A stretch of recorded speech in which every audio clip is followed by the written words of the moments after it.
My Dearest arts organization. Through our collaboration, we've accomplished so much together. Before you knew me, I knew you. Your reputation was stellar. You provided me with this sense of security, and I loved having your organization's name on my resume.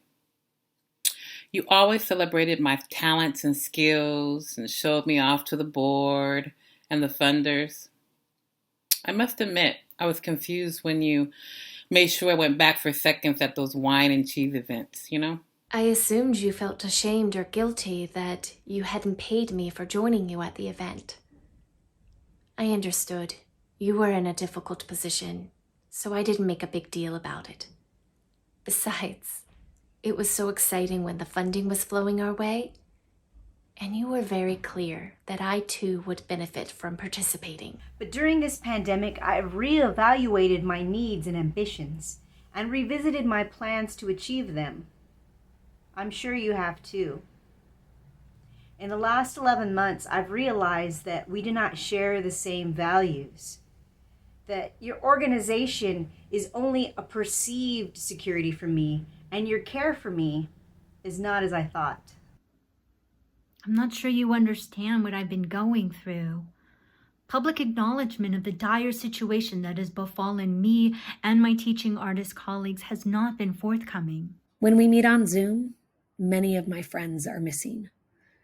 They've all left for work that pays, and that's not in the arts, which makes me concerned for our field. Have you noticed their absence? Were you aware that some of our colleagues couldn't afford equipment, attend training without compensation, or have the bandwidth to adapt their lessons to virtual platforms? I've thought about the training that you offered me that I attended before the pandemic, for which I wasn't paid or received only a small stipend. They helped me to grow, but only in ways that benefited you and helped you secure more wealth for your organization. I need full compensation to participate in your organization's trainings, meetings, planning, reflection, and travel.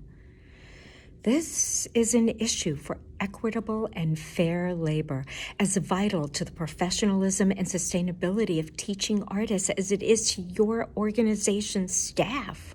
You want my ideas, my artistry, my work, and my skin tone to sell your product, but it doesn't translate to respect from me.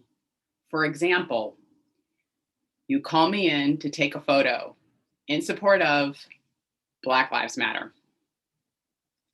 This feels exploitive and hurts my heart. As a teaching artist, my ideas, grounded in years of professional education, training, and experience in the field, are my currency. I know you well understand this, because I have heard and been part of intellectual property discussions and concerns expressed about others appropriating work from our collaboration. TA professionalism and sustainability itself is shortchanged.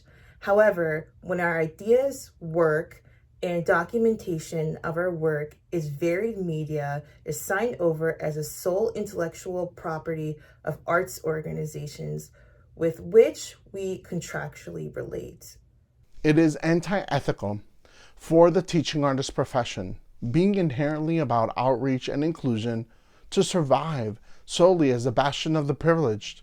However, and I trust that none of us want to reinforce such a dynamic, the TA field certainly cannot afford to associate with those content to do so.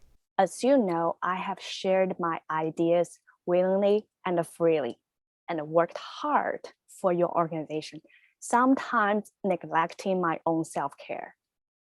I've held onto you through these difficult times longer than my colleagues because I had money saved that is now depleted.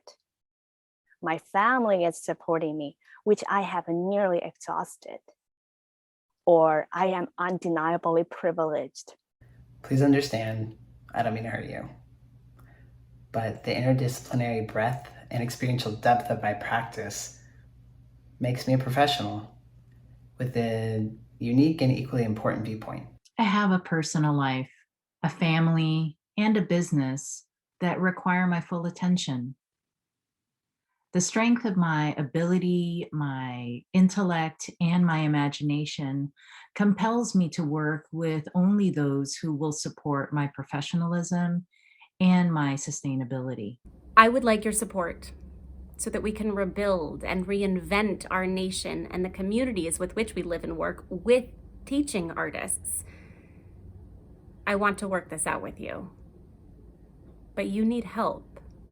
Each time that I have tried to bring one of these issues to your attention, you are quick to get defensive, to judge, and are simply not open with me.